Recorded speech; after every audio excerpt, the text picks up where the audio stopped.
ക്രിസ്തുവിൽ സ്നേഹമുള്ളവരെ, എല്ലാവർക്കും ബൈബിൾ സ്പന്ദനത്തിലേക്ക് ഹൃദ്യമായ സ്വാഗതം. ആണ്ടുവട്ടം 20ാമത്തെ ഞായറാഴ്ചയിലേക്ക് നാം പ്രവേശിക്കുമ്പോൾ നമുക്ക് ധ്യാനിക്കുവാനായിട്ട് ലഭിച്ചിരിക്കുന്ന സുവിശേഷ ഭാഗം എന്നുള്ളത് വിശുദ്ധ ലൂക്കായുടെ സുവിശേഷം 12ാം അധ്യായം 49 മുതൽ 53 വരെയുള്ള വാക്യങ്ങളാണ്. ഒരുപക്ഷെ സുവിശേഷം മുഴുവൻ നമ്മളൊന്ന് വായിച്ചു നോക്കിയാൽ സുവിശേഷത്തിൽ കാണാവുന്ന ഒരേ ഒരു വിചിത്രമായ അല്ലെങ്കിൽ സുവിശേഷ സന്ദേശങ്ങൾക്കൊക്കെ വിരുദ്ധമായ രീതിയിൽ എഴുതപ്പെട്ടിരിക്കുന്ന ഏക സുവിശേഷ ഭാഗം ഈ ഭാഗം മാത്രമായിരിക്കും. ഈ സുവിശേഷ ഭാഗം രചിച്ചിരിക്കുന്നത് നമ്മൾ വായിക്കുമ്പോൾ അതിന് നൽകിയിരിക്കുന്ന തലക്കെട്ട് തന്നെ വളരെ വിചിത്രമാണ്. സമാധാനമല്ല, ഭിന്നത. ഒരുപക്ഷെ യേശുനാഥനെ പറ്റി അല്ലെങ്കിൽ യേശുനാഥൻ്റെ സുവിശേഷത്തെപ്പറ്റി ചിന്തിക്കുമ്പോൾ നമ്മുടെ മനസ്സിനകത്തൊക്കെ കടന്നു വരുന്നത് ശാന്തിയുടെയും സമാധാനത്തിൻ്റെയും സ്നേഹത്തിൻ്റെയും സാഹോദര്യത്തിൻ്റെയും സന്ദേശം പ്രഘോഷിക്കുകയും ആ സന്ദേശം ജീവിതത്തിൽ പകർത്തുകയും ആ സന്ദേശത്തിൽ ജീവിക്കുവാനായിട്ട് എല്ലാ മനുഷ്യരെയും ആഹ്വാനം ചെയ്യുന്ന സുവിശേഷത്തിനുള്ളിൽ എങ്ങനെയാണ് ഇത്തരം സ്പർദ്ധ നിറഞ്ഞു നിൽക്കുന്ന, വിദ്വേഷം നിറഞ്ഞു നിൽക്കുന്ന, വിഭജനം നിറഞ്ഞു നിൽക്കുന്ന ഒരു വചനഭാഗം കടന്നുകൂടിയത് എന്ന് നമ്മൾ ഒരുപക്ഷെ ആഴത്തിൽ ചിന്തിക്കും. ഈ സുവിശേഷം മനസ്സിലാക്കാൻ തന്നെ ഏറെ പ്രയാസമുള്ള ഒരു കുറച്ച് വാക്യങ്ങൾ മാത്രമാണ്.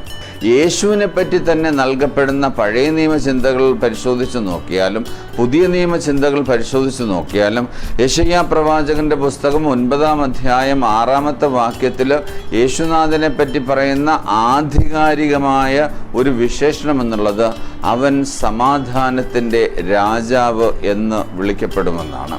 അങ്ങനെ ത്തിൻ്റെ രാജാവ് എന്ന് വിളിക്കപ്പെടുന്ന ഈ യേശുനാഥൻ്റെ ജനനം തന്നെ സാക്ഷ്യപ്പെടുത്തുന്നത് ആട്ടിടയന്മാർ യേശുനാഥനെ കാണുവാനായിട്ട് പോകണമെന്ന് മാലാഖമാർ ആട്ടിടയന്മാർക്ക് സന്ദേശം നൽകുമ്പോൾ ആ സന്ദേശം ഊട്ടിയുറപ്പിക്കുവാനായിട്ട്, അല്ലെങ്കിൽ ആ പാതിരാത്രിയിൽ കുറച്ച് അകലെയുള്ള സ്ഥലത്ത് നിങ്ങൾക്കായി ഒരു രക്ഷകൻ ജനിച്ചിരിക്കുന്നുവെന്ന് പറയുമ്പോൾ അവർ പോകുവാനായിട്ട് ഒരല്പം വിമുഖത കാണിക്കുമ്പോൾ അത് ശരിയാണ് എന്ന് സ്ഥിരീകരിക്കുവാനായിട്ട് ആ സന്ദേശം നൽകിയ മാലാഖയോടൊപ്പം ഒരു കൂട്ടം മാലാഖമാർ വന്ന് പാടുന്നത് അത്യുന്നതങ്ങളിൽ ദൈവത്തിന് മഹത്വം, ഭൂമിയിൽ സന്മനസ്സുള്ളവർക്ക് സമാധാനമെന്നാണ്.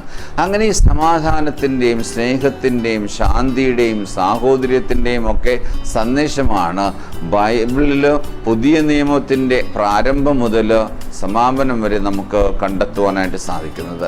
അതിനിടയിൽ ഇങ്ങനെ വിചിത്രമായ ഒരുപക്ഷെ സുവിശേഷത്തിനെ മുഴുവൻ അട്ടിമറിച്ചുകൊണ്ടുള്ള ഒരു വൈരുദ്ധ്യത്തിൻ്റെ സന്ദേശമാണ് ഇവിടെ ഈ ആഴ്ചയിൽ നമുക്ക് ധ്യാനിക്കാൻ ലഭിച്ചിരിക്കുന്ന സുവിശേഷ ഭാഗത്തിൽ നമ്മൾ വായിക്കുന്നത്. സമാധാനമല്ല, ഭിന്നതകൾ എന്നുള്ളത്.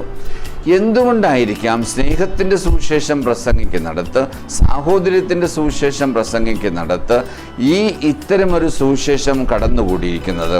അത് മനസ്സിലാക്കണമെങ്കിൽ സാധാരണ ബൈബിള് നമ്മൾ വായിക്കുന്നത് പോലെ, അതല്ലെങ്കിൽ സാധാരണ സുവിശേഷം വായിക്കുന്നത് പോലെ വായിക്കേണ്ട ഒരു വചനഭാഗമല്ല യഥാർത്ഥത്തിൽ ഇന്ന് നമുക്ക് കിട്ടിയിരിക്കുന്ന വചനഭാഗം എന്നുള്ളത്. യേശുനാഥൻ സുവിശേഷം ആരംഭിക്കുന്നത് തന്നെ ഭൂമിയിൽ തീയിടാനാണ്, അല്ലാതെ സമാധാനമല്ല, തീയിടാനാണ് ഞാൻ വന്നിരിക്കുന്നത് എന്ന് പറയുമ്പോൾ അതിന് നമ്മൾ വായിക്കുന്നതിനേക്കാൾ അധികം ആഴമായ ചില അർത്ഥങ്ങൾ അതിനകത്തുണ്ട് എന്ന് ബൈബിൾ പണ്ഡിതന്മാർ നമ്മളെ പഠിപ്പിക്കുന്നുണ്ട്. അതൊന്ന് നമുക്ക് പരിശോധിച്ച് നോക്കാം. നമുക്കറിയാം, മലാക്കി പ്രവാചകന്റെ പുസ്തകം 3ാം അധ്യായം 2ഉം 3ഉം വാക്യങ്ങൾ വായിക്കുമ്പോൾ അവിടെ നമ്മൾ വായിക്കുന്നതാണ്, കർത്താവ് ഉലയിലെ അഗ്നി പോലെയും അലക്കുകാരൻ്റെ കാരം പോലെയുമാണ്. വെള്ളി ഉലയിൽ ശുദ്ധീകരിക്കുന്നവനെ പോലെ അവിടുന്ന് ഉപവിഷ്ടനാകും. തീയെപ്പറ്റി ബൈബിളിൽ എപ്പോഴൊക്കെ എവിടെയൊക്കെ സൂചനകൾ ലഭിക്കുന്നുവോ, അല്ലെങ്കിൽ അഗ്നിയെപ്പറ്റി എപ്പോഴൊക്കെ എവിടെയൊക്കെ സൂചന ലഭിക്കുന്നുവോ അവിടെയൊക്കെ തീ എന്നുള്ളത് നശീകരിക്കുന്ന, നശിപ്പിക്കുന്ന ഒരു ഘടകം എന്നതിനേക്കാൾ ഉപരിയായിട്ട് ശുദ്ധീകരിക്കുന്ന, പുതുമയോടുകൂടി ഒരു വസ്തുവിനെ തിരികെ കൊണ്ടുവരുന്നതിന് വേണ്ടി ഉപയോഗിക്കുന്ന പ്രതീകമായിട്ടാണ് തീ എപ്പോഴും ബൈബിളിൽ കാണുന്നത്. അതുകൊണ്ടാണ് കർത്താവ് ഉലയിലെ അഗ്നി പോലെയും അലക്കുകാരൻ്റെ കാരം പോലെയുമാണ്. വെള്ളി ഉലയിൽ ശുദ്ധീകരിക്കുന്നവനെ പോലെ അവിടെ നിന്ന് ഉപവിഷ്ടനാകുമെന്ന് നമുക്കറിയാം. ഈ കൊല്ലൻ്റെ ആലയൊക്കെ നമ്മളൊന്ന് പരിശോധിച്ച് നോക്കിയാൽ വളരെ ക്ലാവ് പിടിച്ചിരിക്കുന്ന അല്ലെങ്കിൽ വളരെ മാലിന്യം കൊണ്ട് നിറഞ്ഞിരിക്കുന്ന ഏത് ലോഹവും അഗ്നിയിലിട്ട് ശുദ്ധീകരിച്ച് നല്ല പുതുമയുള്ള ചൈതന്യമുള്ള തിളങ്ങുന്ന ലോഹം പുറത്തു വരുന്നത് നമുക്ക് സുപരിചിതമായൊരു യാഥാർത്ഥ്യമാണ്. അതുപോലെ തന്നെ ആഴമാണ് ഈ യേശുനാഥൻ പറയുന്നത്, ഞാൻ ഈ ലോകത്തിൽ വന്നിരിക്കുന്നത് സമാധാനം നൽകാനല്ല, തീയിടാനാണ് എന്ന് പറയുമ്പോൾ അതിൻ്റെ അർത്ഥമെന്നുള്ളത് യേശുനാഥൻ വന്നിരിക്കുന്നത് സകലതും ശുദ്ധീകരിക്കുവാൻ വേണ്ടിയുള്ളതാണ്. യേശുനാഥൻ്റെ ജനനം തന്നെ പ്രതിനിധാനം ചെയ്യുന്നത്, യേശുനാഥൻ്റെ ദൗത്യം തന്നെ പ്രതിനിധാനം ചെയ്യുന്നത് പാപത്തിലും തിന്മയിലും വീണുപോയ മനുഷ്യരെ രക്ഷിച്ച് ആ പഴയ നന്മയിലേക്ക് കൊണ്ടുവരുവാൻ വേണ്ടിയുള്ളതാണ് യേശുനാഥൻ്റെ ദൈവരാജ്യ ദൗത്യം എന്നുള്ളത്. അങ്ങനെ ന് വേണ്ടി കടന്നു വരുന്നവനാണ് യേശുനാഥൻ എന്നുള്ളത്. ആ യേശുനാഥൻ തീയിടാനാണ് വന്നിരിക്കുന്നത് എന്ന് പറയുമ്പോൾ പാപവുമായും തിന്മയുമായും യാതൊരുവിധ ഒത്തുതീർപ്പിനും തയ്യാറല്ലാത്ത രീതിയിൽ, പാപവുമായും തിന്മയുമായും ഒരുതര മനോരഞ്ജനത്തിനും തയ്യാറല്ലാത്ത രീതിയിൽ അതിൽ നിന്നൊക്കെ ലോകത്തെയും വ്യക്തികളെയും ശുദ്ധീകരിക്കുവാൻ വേണ്ടിയാണ് ഞാൻ വന്നിരിക്കുന്നത് എന്ന് യേശുനാഥൻ സാക്ഷ്യപ്പെടുത്തുമ്പോൾ അതൊരു ശുദ്ധീകരണ പ്രക്രിയയുടെ പ്രാരംഭമാണ്. യേശുനാഥൻ്റെ വചനം എപ്പോഴും അങ്ങനെയാണ്. ആ വചനം അത് പൗലോസ് അപ്പോസ്തലൻ വളരെ മനോഹരമായിട്ട് തൻ്റെ ഹെബ്രായർക്ക് എഴുതിയ ലേഖനത്തിനകത്ത് നമ്മൾ വായിക്കുന്ന ഇപ്രകാരമാണ്: ദൈവത്തിൻ്റെ വചനം സജീവവും ഊർജ്ജസ്വലവുമാണ്, ഇരുതല വാളിനേക്കാൾ മൂർച്ചയേറിയതും, ചേതനയിലും ആത്മാവിലും സന്ധിബന്ധങ്ങളിലും മജ്ജയിലും തുളച്ചു കയറി ഹൃദയത്തിൻ്റെ വിചാരങ്ങളെയും നിയോഗങ്ങളെയും വിവേചിക്കുന്നതാണ് എന്ന് പൗലോസ് അപ്പോസ്തലൻ പറയുന്നത് ഈ സന്ദർഭത്തിൽ നമ്മളത് വായിക്കുന്നത് നല്ലതാണ്. കാരണം യേശുനാഥൻ്റെ വചനം എപ്പോഴും അങ്ങനെയാണ്. തിന്മകളുമായും പാപവുമായും അനീതിയുമായും അക്രമവുമായിട്ട് യാതൊരുവിധ ഒത്തുതീർപ്പിനും തയ്യാറല്ലാത്തതാണ് ദൈവത്തിൻ്റെ വചനം.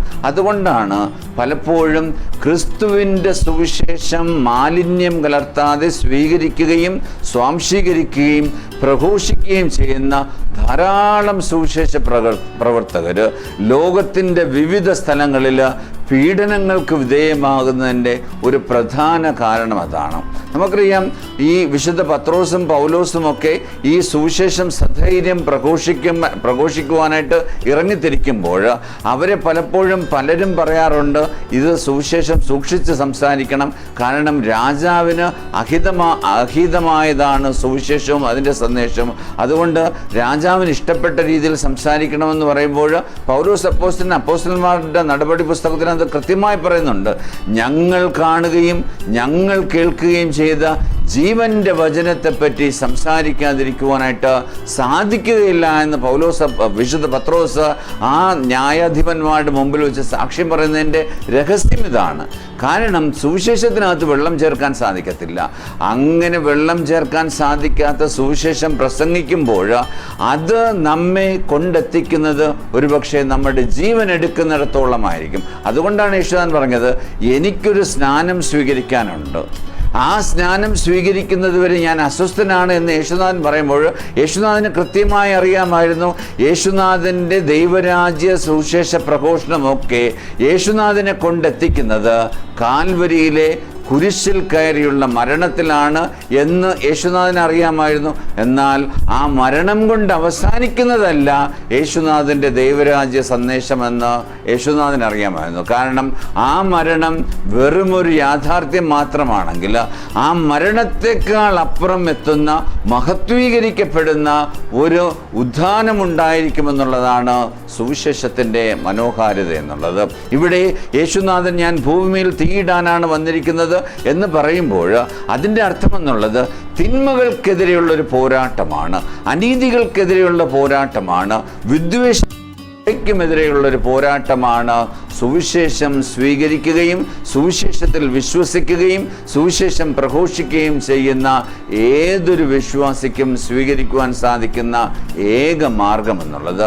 പക്ഷേ ആധുനിക ലോകത്തിൽ നമുക്കറിയാം, പലപ്പോഴും പലതുമായി ഒത്തുതീർപ്പ് വ്യവസ്ഥകൾക്ക് വിധേയമാകുന്ന ധാരാളം പേരെ നമുക്ക് കണ്ടെത്തുവാനായിട്ട് സാധിക്കും. സുവിശേഷം സ്വീകരിക്കുന്നുവെന്ന് പുറമേ കാണിക്കുകയും നിർണായകമായ നിമിഷങ്ങളിൽ ക്രിസ്തുവിനെ തള്ളിപ്പറയുകയും ചെയ്യുന്ന ധാരാളം പ്രതിഭാസങ്ങൾ ആധുനിക ലോകത്തിൽ നമുക്ക് കണ്ടെത്തുവാനായിട്ട് സാധിക്കും. അവർക്കൊന്നും ഈ സുവിശേഷം മനസ്സിലാക്കുവാനോ സ്വീകരിക്കുവാനോ സാധിക്കുകയില്ല. കാരണം യേശുനാഥൻ അർത്ഥശങ്കയ്ക്കിടയില്ലാത്ത വിധം വളരെ സുവ്യക്തമായിട്ടാണ് പറയുന്നത്, ഈ സുവിശേഷം സ്വീകരിക്കുമ്പോൾ ഒരുപാട് വിഭജനങ്ങളും ഒരുപാട് തെറ്റിദ്ധാരണകളും ഒരുപാട് സ്പർദ്ധകളും ഒക്കെ ഉണ്ടാകാനായിട്ട് സാധ്യതയുണ്ട്.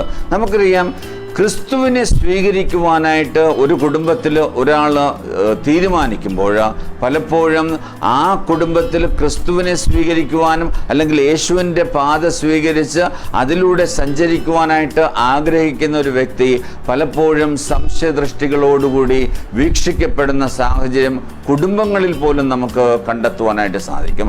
അല്ലെങ്കിൽ യേശുവിൻ്റെ വചനം വായിക്കണം, യേശുവിന് വേണ്ടി സമയം ചിലവഴിക്കണമെന്ന് ഒരാൾ ഒരു കുടുംബത്തിൽ നിർബന്ധം പിടിക്കുമ്പോൾ, അതിൻ്റെ ആവശ്യമില്ല എന്ന് പറയുമ്പോൾ അവിടെ തന്നെ ഒരു വിഭജനം ഉണ്ടാകാനായിട്ടുള്ള സാധ്യതയുണ്ട്. നമുക്കറിയാം, ചില കുടുംബങ്ങളിൽ ക്രിസ്തുവിനെ അനുഗമിക്കുന്ന ഒരു വ്യക്തി അല്ലെങ്കിൽ കത്തോലിക്ക വിശ്വാസം അനുഗമിക്കുന്ന ഒരു വ്യക്തി പലപ്പോഴും മറ്റുള്ളവർക്ക് അരോചകമാകുന്ന രീതിയിൽ വിഭജനം കുടുംബങ്ങളിൽ സംഭവിക്കുന്നത് സർവ്വസാധാരണമാണ്.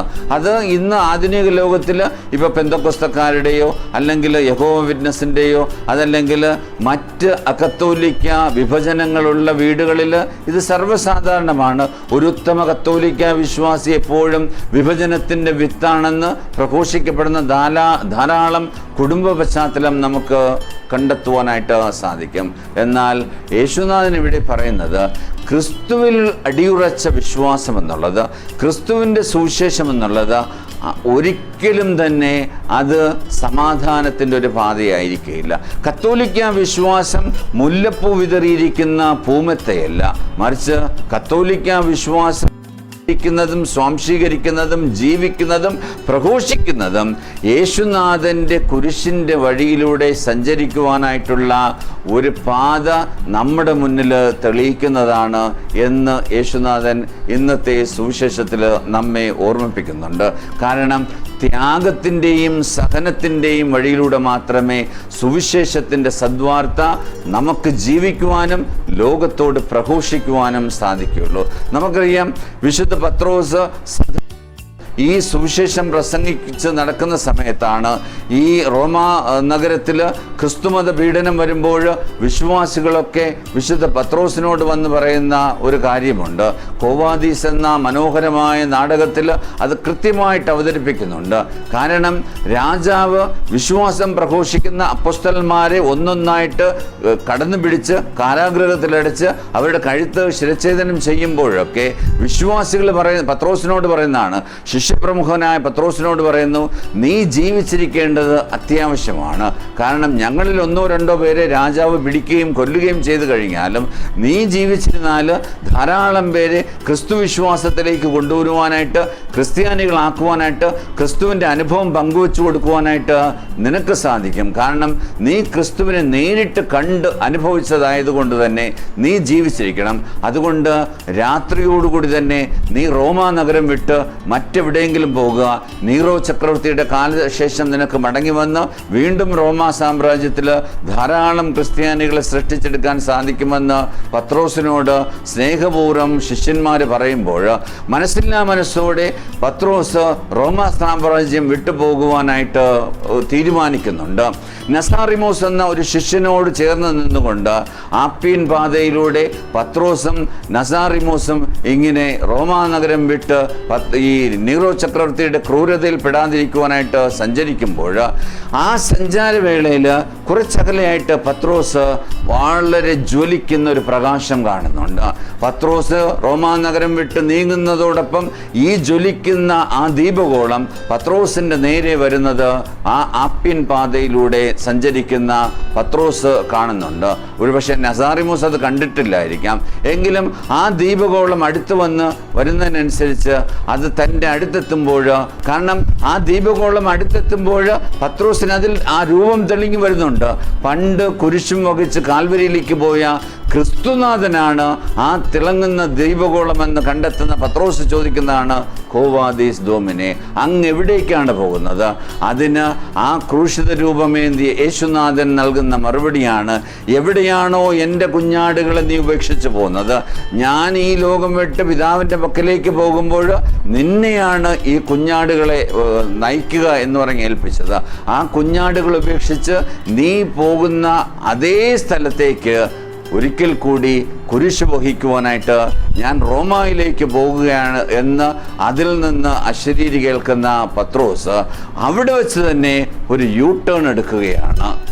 റോമാ നഗരം വിട്ട് ഓടിപ്പോകുവാനായിട്ട് തീരുമാനിച്ച് ആപ്യൻ പാതയിലൂടെ നസാറിമോസ് എന്ന ശിഷ്യനുമായി സഞ്ചരിക്കുന്ന പത്രോസ് ഈ വചനം കേട്ട് ഒരു യൂ ടേൺ എടുത്ത് തിരിച്ച് റോമായിലേക്ക് തന്നെ പോകാൻ കാലെടുത്ത് വയ്ക്കുമ്പോൾ ശിഷ്യനായ നസാറിമോസ് പത്രോസിനോട് ചോദിക്കുന്നുണ്ട്, കോവാദീസ് ദോമിനെ, ഗുരു അങ്ങ് എവിടേക്കാണ് പോകുന്നത്? അതിന് ഉറച്ച നിലപാടോടുകൂടി ശക്തമായ സ്വരത്തിൽ ആഴമായ വിശ്വാസത്തോടുകൂടി പത്രോസ് പറയുകയാണ്, എവിടം വിട്ടാണോ നമ്മൾ ഓടി ഒളിക്കുവാനായിട്ട് തീരുമാനിച്ച് ഈ ആപ്യൻ പാതയിലൂടെ നടന്നു പോകുന്നത്, അവിടെ നിന്ന് നമ്മൾ തിരിച്ച് അതേ റോമാ സാമ്രാജ്യത്തിൽ ചെന്ന് അതേ രാജാവിൻ്റെ മുന്നിലും അതേ അന്ധവിശ്വാസികളുടെ മുമ്പിലും അതേ അവിശ്വാസികളുടെ മുമ്പിലും സധൈര്യം പറയുവാൻ പോവുകയാണ്, യേശുവാണ് യഥാർത്ഥ രക്ഷകനെന്ന്. വെള്ളം ചേർക്കാത്ത സുവിശേഷം പ്രഘോഷിക്കുവാനായിട്ട്, കലർപ്പില്ലാത്ത സുവിശേഷം പ്രഘോഷിക്കുവാനായിട്ട് പത്രോസ് റോമായിലേക്ക് മടങ്ങി വരുന്നു. ബാക്കിയെല്ലാം ചരിത്രമാണ്. അങ്ങനെ മടങ്ങി വന്ന് വചനം പ്രഘോഷിക്കുന്ന വിശുദ്ധ പത്രോസ് തലകീഴായിട്ട് കുരിശിൽ തറയ്ക്കപ്പെടുന്നത് നമുക്ക് ചരിത്രം സാക്ഷ്യപ്പെടുത്തുന്നതാണ്. കാരണം സുവിശേഷം ഭൂമിയിൽ തീയിടാൻ വേണ്ടി വന്നതാണ്, അത് വിശുദ്ധീകരിക്കുന്നതാണ്. അതൊരു പക്ഷേ നമ്മുടെ ജീവൻ യേശുനാഥൻ കാൽവരിയിൽ സമർപ്പിച്ചതുപോലെ നമ്മളും സമർപ്പിക്കുവാൻ വേണ്ടിയുള്ളതാണ്. അതാണ് യഥാർത്ഥത്തിൽ ഇന്നത്തെ സുവിശേഷം നമുക്ക് നൽകുന്നത്. സുവിശേഷം മുറുകെ പിടിക്കുമ്പോൾ അത് വീട്ടുകാരാകട്ടെ, നാട്ടുകാരാകട്ടെ, സ്വന്തം പിതാവാകട്ടെ, സഹോദരനാകട്ടെ, സഹോദരിയാകട്ടെ, അമ്മയാകട്ടെ, അമ്മായിയമ്മയാകട്ടെ, അവരൊക്കെ ഒരുപക്ഷെ തള്ളിപ്പറഞ്ഞു വന്ന് വരുന്നേക്കാം. അതാണ് ആ വിഭജനമെന്ന് യേശുനാഥൻ സൂചിപ്പിക്കുന്നത്. കാരണം സുവിശേഷം ഒരിക്കലും ഒരു പാപവുമായും, സുവിശേഷം ഒരിക്കലും ഒരു തിന്മയുമായും, സുവിശേഷം ഒരിക്കലും ഒരു അനീതിയുമായിട്ട് ഒത്തുതീർപ്പ് വ്യവസ്ഥകൾക്ക് വിധേയമാകാത്തതാണ്. അതാണ് കലർപ്പില്ലാത്ത സുവിശേഷം. അതാണ് അപ്പോസ്തലന്മാർ മുറുകെ പിടിച്ചത്. അങ്ങനെ മുറുകെ പിടിച്ച് പ്രസംഗിച്ച സുവിശേഷ പ്രഘോഷകരെല്ലാവരും തന്നെ ഒന്നുകിൽ വാളിനിരയാകുന്നു, അല്ലെങ്കിൽ വറുത്ത എണ്ണയിൽ ഇട്ട് അവരുടെ ജീവിതം ബലിയർപ്പിക്കപ്പെടുന്നു. അതെല്ലാം സ്നേഹപൂർവ്വമായ ബലിയർപ്പണമാണ്. എല്ലാ വിശുദ്ധരുടെ ജീവിതം നമുക്ക് നൽകുന്ന പ്രചോദനാത്മകമായ സന്ദേശം ഇതാണ്. ഭൂമിയിൽ തീയിടാൻ വന്ന ക്രിസ്തുനാഥൻ്റെ, അതായത് കലർപ്പില്ലാത്ത സുവിശേഷത്തിൻ്റെ വിത്ത് പാകുവാനായിട്ട് നമ്മൾ എപ്പോഴൊക്കെ തീരുമാനിക്കുന്നു, അപ്പോഴൊക്കെ നമുക്ക് സഹനവും പീഡനവും വേദനകളും ഒറ്റപ്പെടുത്തലുമൊക്കെ നമ്മെ തേടി എത്തുമെന്ന് യേശുനാഥൻ നമുക്ക് നൽകുന്ന ആശ്വാസത്തിൻ്റെ സുവിശേഷ ഭാഗമാണ് ഈ ലൂക്കായുടെ സുവിശേഷം 12-ാം അധ്യായം 49 മുതൽ 53 വരെയുള്ള വാക്യങ്ങൾ. അതല്ലാതെ സ്നേഹം പ്രഘോഷിക്കുന്ന, സാഹോദര്യം പ്രഘോഷിക്കുന്ന, അതല്ലെങ്കിൽ സമാധാനം പ്രഘോഷിക്കുന്ന യേശുനാഥൻ്റെ സുവിശേഷ സന്ദേശങ്ങൾക്ക് വിരുദ്ധമായതല്ല. മറിച്ച് നമ്മൾ തീയെന്ന് വായിക്കുന്നത് യേശുനാഥൻ ഈ ലോകത്തിൽ കൊണ്ടുവരുന്ന ശുദ്ധീകരണത്തിൻ്റെ സുവിശേഷമാണ്, പ്രചോദനത്തിൻ്റെ സുവിശേഷമാണ്, പരിശുദ്ധാത്മാവിൻ്റെ സുവിശേഷമാണ് എന്ന് തിരിച്ചറിയുവാനായിട്ട് നമുക്ക് സാധിക്കണം. അതാണ് സിഹിയോൻ ഊട്ടുശാലയിൽ അപ്പോസ്തലന്മാർ മാതാവിനോടൊപ്പം ചേർന്നിരിക്കുന്ന സമയത്ത് അവർ ഭയന്ന് വിറച്ചിരിക്കുകയായിരുന്നു. അവരെ ശക്തിപ്പെടുത്തുവാനായിട്ട് അപ്പോസ്തലന്മാരുടെ നടപടി പുസ്തകം 2-ാം അധ്യായം 3-ാമത്തെ വാക്യം നമ്മൾ വായിക്കുമ്പോൾ പരിശുദ്ധാത്മാവ് അഗ്നിജ്വാലകളുടെ തീനാളങ്ങളുടെ രൂപത്തിൽ അവരുടെ മേൽ എഴുന്നള്ളി വന്ന് അവരിൽ നിവേശിക്കുന്നതോടുകൂടി അപ്പോസ്തലന്മാർ എല്ലാ ഭയങ്ങളും ഉപേക്ഷിച്ച്, അപ്പോസ്തലന്മാർ എല്ലാ അന്ധവിശ്വാസങ്ങളും ഉപയോഗിച്ച്, അപ്പോസ്തലന്മാർ എല്ലാ ഭയപ്പാടുകളും വിട്ട് ധൈര്യപൂർവ്വം എഴുന്നേറ്റ് നിന്ന് സുവിശേഷം പ്രസംഗിക്കുന്ന മനോഹരമായ ചിത്രം നമുക്ക് അപ്പോസ്തലന്മാരുടെ നടപടി പുസ്തകങ്ങളിൽ കാണാൻ സാധിക്കും. അപ്പോൾ തീയിടാനാണ് യേശുനാഥൻ വന്നിരിക്കുന്നത് എന്ന് പറയുന്നതിൻ്റെ അർത്ഥമെന്നുള്ളത് പരിശുദ്ധാത്മാവിനെ നമുക്ക് നൽകുവാനായിട്ട് ഉള്ളതാണത്. അത് ശുദ്ധീകരിക്കുവാനായിട്ടുള്ളതാണ്, പാപത്തിൽ നിന്ന് മോചിപ്പിക്കുന്നതാണ്. ഇനി യേശുനാഥനൊരു ജ്ഞാനസ്നാനം സ്വീകരിക്കാനുണ്ട് എന്ന് പറയുന്നത് ആകട്ടെ, അത് യേശുവിൻ്റെ സുവിശേഷം സഹനം കൂടി കൂട്ടിച്ചേർത്തിട്ടുള്ളതാണ്. ഒരുപക്ഷെ സുവിശേഷം ഒരു വശമാണെങ്കിൽ ആ നാണയത്തിൻ്റെ മറുവശമാണ് സുവിശേഷം പ്രഘോഷിക്കുമ്പോഴുണ്ടാകുന്ന സഹനവും വേദനയും എന്നുള്ളത്. അത് സ്വീകരിക്കുവാനായിട്ട് നമ്മൾ തയ്യാറാകണമെന്ന സന്ദേശമാണ് ഇന്നത്തെ സുവിശേഷം നമുക്ക് നൽകുന്നത്. അങ്ങനെ തീയാൽ ശുദ്ധീകരിക്കപ്പെടുന്ന, സഹനത്താൽ ശുദ്ധീകരിക്കപ്പെടുന്ന, വേദനയാൽ ശുദ്ധീകരിക്കപ്പെടുന്ന ആ ശുദ്ധീകരണം മഹത്വത്തിൻ്റെ നിത്യജീവൻ ലഭ്യമാക്കുമെന്നുള്ള വിശ്വാസത്തോടു കൂടി ഈ സുവിശേഷത്തെ നമുക്കും സ്വീകരിക്കാം, സ്വാംശീകരിക്കാം, പ്രഘോഷിക്കാം. ദൈവം നമ്മെ സമൃദ്ധമായി അനുഗ്രഹിക്കട്ടെ.